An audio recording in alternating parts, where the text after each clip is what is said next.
Hello student, good morning सभी को।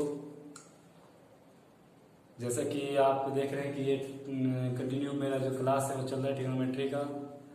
कई वीडियो आ चुके हैं, पिछले वीडियो मैं 4-5 वीडियो में डाल चुका हूँ। और ट्रिग्नोमेट्री में हम जो पढ़ रहे हैं, जो पैटर्न है वो एनसीईआरटी पैटर्न से ही है, ज़्यादा कुछ अलग नहीं है।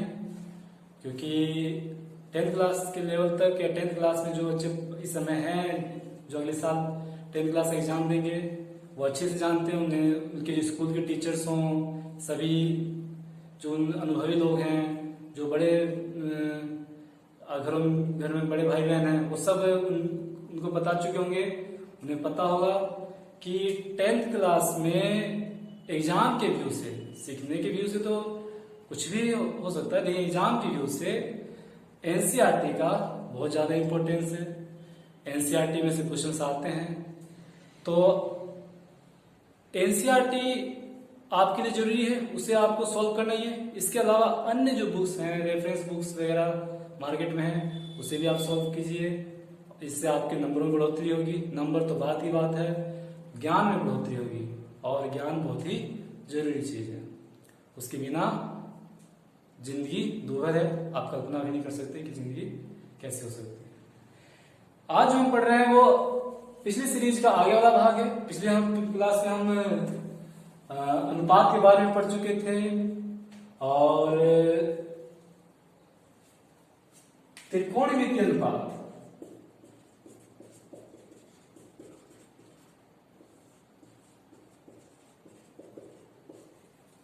जो हमें 6 फलन थे, जिनको हमने फैमिली मेंबर का नाम दिया था, उन सबका त्रिकोणमितीय अनुपात देख चुके थे। यानी यूं कहें कि कुछ अनुपातिक रिलेशन आया था। समकोण त्रिभुज के लंब, आधार और कर्ण, इन तीनों के बीच में कुछ अनुपातिक रिलेशन था। अनुपातिक संबंध बने थे तीनों का, तीनों भुजाओं का एक दूसरे के साथ। और उन्हीं तीनों भुजाओं से जो अनुपातिक संबंध बने थे, उन सबको एक नाम दिया गया था। उन सभी को 6 के 6 जो अनुपातिक संबंध थे, उन सभी को नाम दिया गया था। किसी को कॉस दिया गया था, किसी को साइन, तो किसी को टेन, किसी कोट, सेक, कोसेक, ऐसे नाम दिया गया था। ये हम देख चुके थे और पढ़ चुके थे। आगे जो हम अभी जानने वाले हैं और पढ़ने वाले हैं, वो लाल बटा कक्का एक ट्रिक होता है। इसके बारे में थोड़ा सा मैं आपको बताया था कि लाल बटा कक्का, हिंदी मीडियम बच्चे इसे हमेशा याद रखिएगा, LAL और KKA, उस पूरे अनुपातिक संबंध को, अनुपातिक संबंध जो कल हम पढ़े थे, उस पूरे अनुपातिक संबंध को दर्शाने के लिए शॉर्ट ट्रिक का एक छोटे से फॉर्मूले को यूज में लिया जाता है। ऐसा मैथ का कोई फॉर्मूला नहीं है जिसे सत्यापित किया हुआ, ऐसा कुछ नहीं, बल्कि याद करने के लिए इसे हम यूज में लेते हैं। जिसमें L लंब को शो करता है, K कर्ण को शो करता है, A आधार, कर्ण, लंब, आधार। हम देख चुके थे कि ये जो भाग है, ये लंब बटा आधार साइन होता है, आधार बटा कर्ण, लंब बटा कर्ण साइन होता है, आधार बटा कर्ण कॉस था, लंब बटा आधार टेन को कहते हैं। इसी प्रकार से इसका व्युत्क्रम भी हम पढ़े थे। थोड़ी सी जानकारी में आपको व्युत्क्रम के बारे में भी दिया था। क्या? साइन का कोसेक, कॉस का सेक और टेन का कॉट। बता चुका था मैं आपको कि ये KY L होता है, यानी कर्ण बटा लंब, ये सेक कर्ण बटा आधार, और कॉट जो होता है वो होता है आधार बटा लंब। ये हम पढ़ चुके थे, इसे पिछले वीडियो में जान चुके थे। इंग्लिश मीडियम के बच्चे भी इसे, जो बच्चे 7th 8th क्लास तक इंग्लिश मीडियम में पढ़ते हैं और उन्हें लंब को परपेंडिकुलर सिखाया जाता है, आधार को बेस सिखाया जाता है, कर्ण को हाइपोटेनस सिखाया जाता है, उनके लिए एक दुविधा का विषय बन जाता है। जब 8th क्लास तक, बहुत सारे स्कूल में ऐसा होता है, बहुत सारे बिहार और यूपी जैसे राज्यों में या अन्य राज्यों में भी ऐसा होता है कि जो बच्चे होते हैं वो 8th क्लास तक इंग्लिश मीडियम में पढ़ते हैं और 9th और 10th जो हिंदी मीडियम स्कूलों में संस्थानों में एडमिशन ले लेते हैं और हिंदी मीडियम से आगे पढ़ाई करते हैं। 9th और 10th हो गया, 11th 12th वो आगे अपनी सुविधा अनुसार पढ़ते हैं। तो उनके लिए समस्या का विषय हो जाता है कि वो कंफ्यूज हो जाते हैं कि लंब किसको बोलते हैं और कर्ण किसको बोलते हैं। तो ऐसे बच्चे याद करने के लिए उनका फॉर्मूला है PBP HHB। देखिएगा, P परपेंडिकुलर को शो करता है,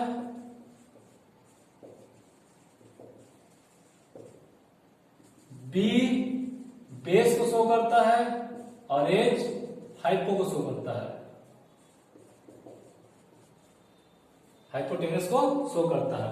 यानी देखें तो यदि हमारे पास एक राइट एंगल ट्राइंगल हो यानी एक समकोण त्रिभुज हो तो ये यहाँ पे 90 डिग्री है, ये हाइपोटेनस है, ये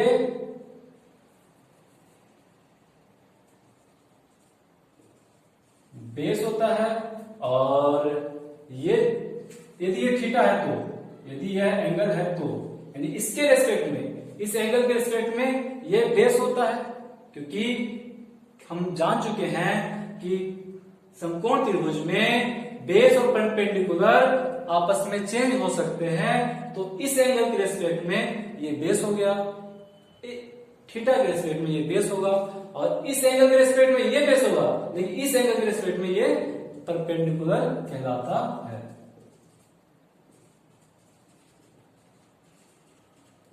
ये यानी इस एंगल के रेस्पेक्ट में ये बेस है और यह परपेंडिकुलर है। लेकिन इस एंगल के रेस्पेक्ट में बात करें तो ये भी एक एंगल है, तो इस एंगल के रेस्पेक्ट में बात करें तो ये परपेंडिकुलर हो जाता है और ये बेस कहलाता है। ये छोटी जानकारी थी जो आप सबको होती है, ये आप सबको परेशानियां होती है, उसके बाद में ये हिंदी मीडियम वालों के लिए लाल बटन का कहीं तो आपको याद ही होगा, लेकिन इसकी ये जो बच्चे हैं इन्हें इसको याद करने में भी समस्या होती है। वो क्या है, याद रखिएगा, पंडित बद्री प्रसाद हर हर बोल। ऐसे याद ना हो तो खुद का ट्रिक बनाइए, जैसे भी आप बना सकते हैं। जैसे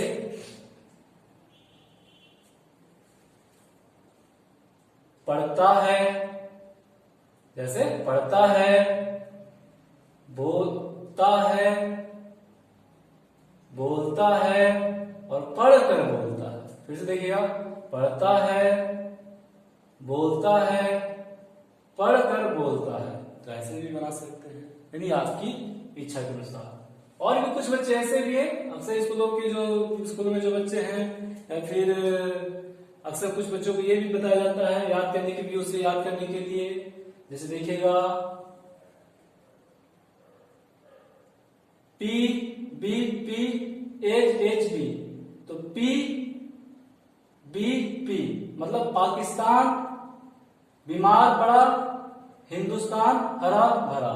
ऐसे भी आप इसे याद कर सकते हैं। पाकिस्तान बीमार पड़ा, हिंदुस्तान हरा भरा।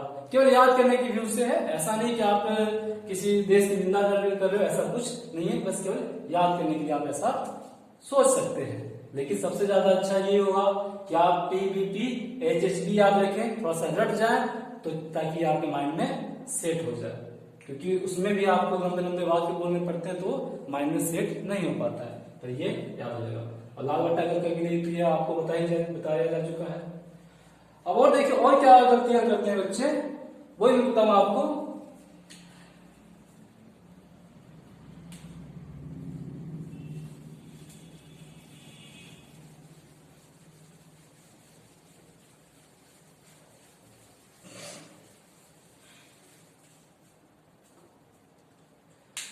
देखिएगा,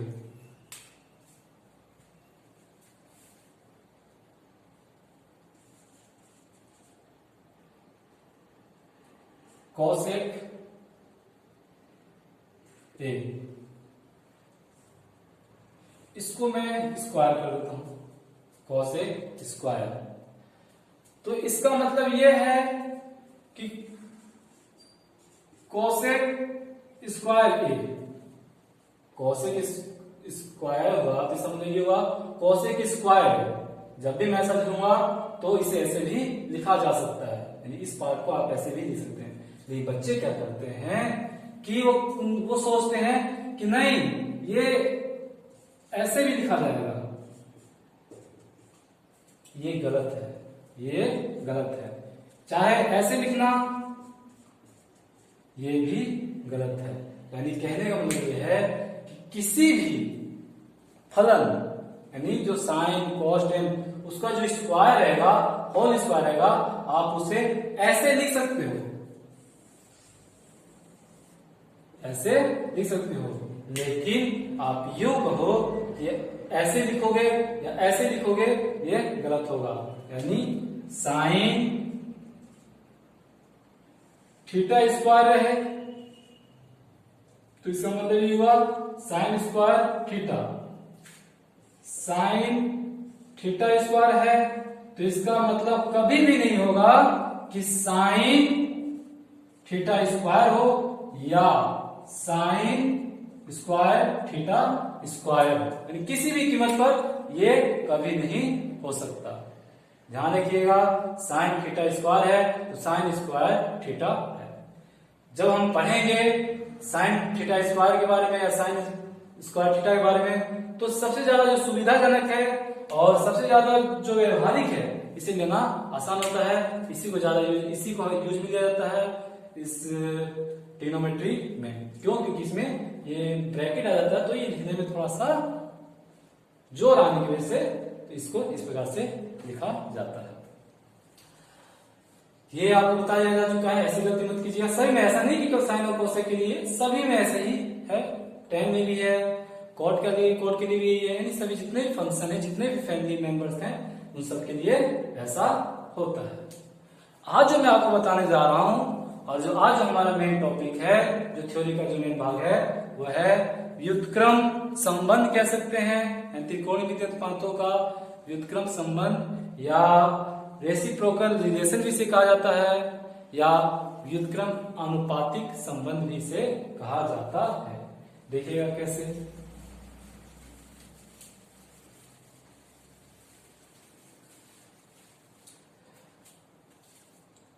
मेरे पिछली वीडियो में आपको मैं सबका अनुपातिक संबंध बताया था, साइन का, टेन का, कोट का। वहां पे आप देखिएगा, और जब वहां पे मैं आपको बताया था तो क्या बताया था कि साइन थीटा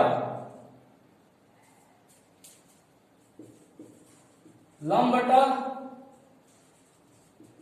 कर्ण था।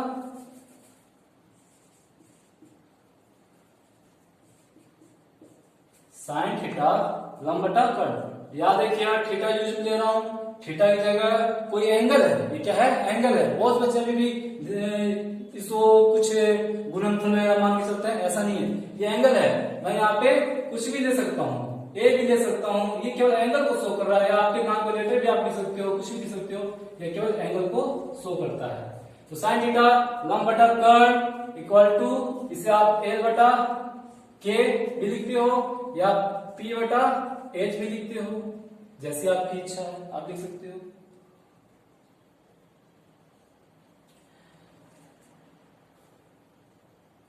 तो इसका जस्ट अपोजिट रेसिप्रोकल, इसका व्युत्क्रम एक हमारे पास आया था। वो व्युत्क्रम क्या आया था? वो आया था कर्ण बटा लंब। और मैं आपको बताया था कि कर्ण बटा जो लंब होता है वह कोसेक थीटा होता है। कर्ण बटा लंब है और क्या होता है? कोसेक थीटा होता है। साइन थीटा देख रहे हैं, लंब बटा कर्ण है। लेकिन इसी का उल्टा देखिए, रेसिप्रोकल हो रहा है, व्युत्क्रम बन रहा है। तो व्युत्क्रम बन रहा है तो जब ये व्युत्क्रम है, ये दोनों एक दूसरे के व्युत्क्रम है, ये दोनों व्युत्क्रम है, तो क्या ये दोनों एक दूसरे के व्युत्क्रम ना होंगे? यदि मैं कहूं कि ये दोनों एक दूसरे के व्युत्क्रम हैं, उनका अनुपातिक संबंध एक दूसरे का व्युत्क्रम है, तो यही ना है यही है ये, तो ये दोनों भी एक दूसरे के व्युत्क्रम होंगे। और व्युत्क्रम होने का मतलब ये हुआ कि साइन थीटा 1 कोसेक थीटा। व्युत्क्रम कैसे दर्शाया जाता है? व्युत्क्रम होने का मतलब ये हुआ कि जो साइन थीटा है 1/कोसेक थीटा है। इसको मैं ऐसे भी लिख सकता हूं,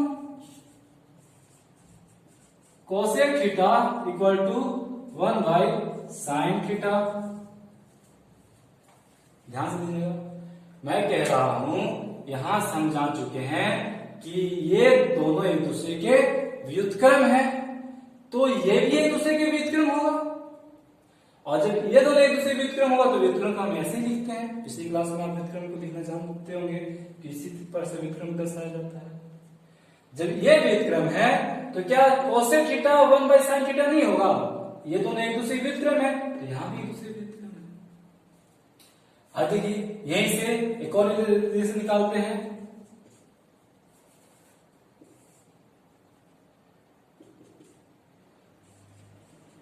कोसेक थीटा इस क्रॉस मल्टीप्लाई आप करवाइएगा, जब इस वज्र गुणन करवाइएगा तो साइन थीटा यहां चला जाएगा, जब साइन थीटा इस साइड चला जाएगा तो क्या लिखाएगा? Sine theta equal to 1। अब देखिए कहने का मतलब ये हुआ कि कोस थीटा और साइन थीटा इन दोनों को मल्टीप्लाई करे तो वैल्यू क्या आता है? 1 आता है। फिर से देखिएगा, कोस थीटा और साइन थीटा को मल्टीप्लाई करे तो वैल्यू 1 आता है। लेकिन अब आपकी जो सबसे बड़ी कंफ्यूजन है वो कंफ्यूजन ये है कि इसका क्या है यहाँ पे समस्या। ये आपको अभी भी परेशान करेगा, ये मैं जानता हूं कि अभी भी परेशान करेगा। मैं आपको समझाने का प्रयास करूं। देखिए ये थीटा है या ये थीटा है, तो याद देखिए जब सेम रहेगा, थीटा सेम रहेगा तभी वैल्यू 1 आएगा। ऐसा कभी नहीं कि ये कुछ और एंगल हो, ये कोसेक ए हो और ये थीटा हो, यानी ये कोसेक ए होने का मतलब और साइन थीटा होने का मतलब है कि दोनों का वैल्यू, दोनों का जो एंगल है वह अलग अलग है, दोनों का कोण है वह अलग अलग है, और जब दोनों का कोण अलग अलग है तो उनका वैल्यू एक कभी नहीं आएगा। जब अलग अलग है तो एक आने की संभावना नगण्य है, ऐसा नहीं हो सकता। तो इसीलिए ध्यान दीजिएगा कि एंगल दोनों का सेम होना चाहिए, एंगल में कोई बदलाव नहीं होना चाहिए। यदि ये 30 डिग्री है तो ये भी 30 डिग्री होना चाहिए, यदि ये 20 डिग्री है तो ये भी 20 डिग्री होना चाहिए, यदि ये 45 डिग्री है तो ये भी 45 डिग्री होना चाहिए। यानी कहने का मतलब ये है कि यदि कोसेक 45 डिग्री हो, साइन 45 डिग्री हो तो इसका जो वैल्यू आएगा वह 1 आएगा। 45 ना 60 हो तो भी 1 आएगा। यानी कहने का मतलब ये है कि एंगल कुछ भी हो तो ये एंगल सेम होना चाहिए। सेम नहीं रहेगा तो कभी वैल्यू दोनों का मल्टीपल, दोनों को गुणा करने के बाद 1 नहीं आ सकता है। ये तो कोसेक और साइन के साथ रिलेशन हो गया, दोनों का रेसिप्रोकल रिलेशन है। ऐसे ही अन्य किसी के साथ भी जो अन्य जो फलन बच गए, जैसे आपका कॉस और सेक बच गया, टेन और कोट बच गया, तो उनके साथ भी आप दर्शा सकते हैं।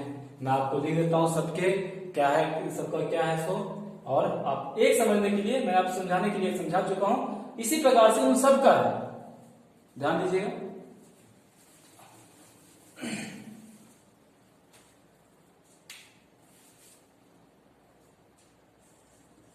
कॉस, मैं इसको एक बार फिर से नोट डाउन कर लेता हूं। पहला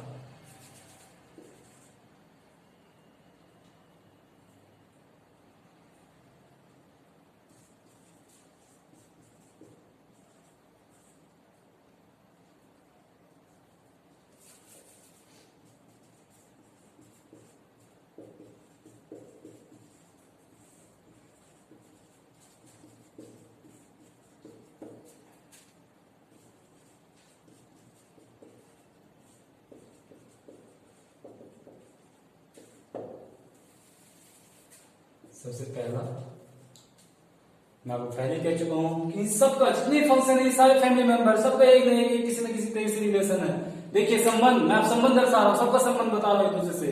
ध्यान दीजिएगा, सबका एक दूसरे के साथ कोई ना कोई संबंध है। मैं जो बता रहा हूँ अभी वो व्युत्क्रम संबंध के बारे में बता रहा हूँ। व्युत्क्रम रिलेशन ये रेसिप्रोकल रिलेशन क्या होता है इसके बारे में आपको बता रहा हूँ, ध्यान दीजिएगा। Sine theta equal to 1 by cosec theta, यहीं से आया है। Cosec theta equal to 1 by sine theta, cosec theta sine theta equal to 1। ध्यान दीजिएगा ये दोनों एक दूसरे से मल्टीप्लाई है, ये दोनों एक दूसरे से मल्टीप्लाई है। यहाँ पे कोई भी साइन नहीं है, यानी कहने का मतलब ये है कि ये दोनों दूसरे से क्या हो रहा है, मल्टीप्लाई हो रहा है। Second, cos theta equal to 1 by sec theta, sec theta equal to 1 by cos theta, और cos theta sec theta equal to 1।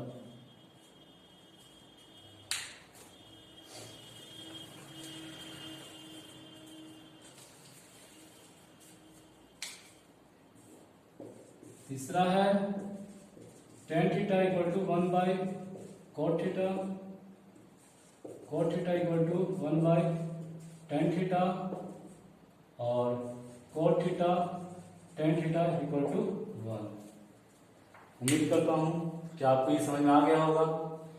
ये ऐसे भी लिखा जा सकता है, बहुत बच्चे कंफ्यूज हो जाते हैं sir cot theta tan theta क्या ये ऐसे भी लिखा जा सकता है, tan थीटा और cot थीटा इक्वल टू 1। हाँ ये ऐसे भी लिखा जा सकता है। इसमें भी आप ऐसे लिख सकते हो sec theta cos theta equal to 1। इसमें भी आप उल्टा लिख सकते हो sin थीटा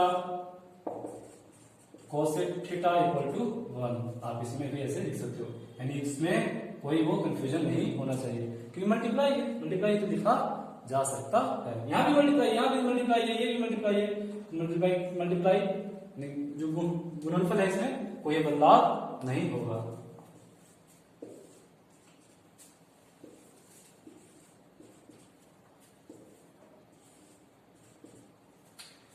जिन बच्चों को उतारना है वो उतार सकते हैं, स्क्रीनशॉट ले सकते हैं। और यदि वीडियो अच्छा लगता हो तो शेयर कर दीजिएगा चैनल को और सब्सक्राइब कीजिएगा ताकि आपके पास वीडियो पहुंचता रहे और कंटिन्यू आप हमारी क्लास का मजा लीजिए। आगे जो मैं आपको बताने जा रहा हूं वो देखते हैं नेक्स्ट क्लास में। अभी के लिए इतना ही, नेक्स्ट वीडियो में देखिएगा। तब तक के लिए आपको देखने के लिए धन्यवाद और नेक्स्ट वीडियो आने का इंतजार कीजिए।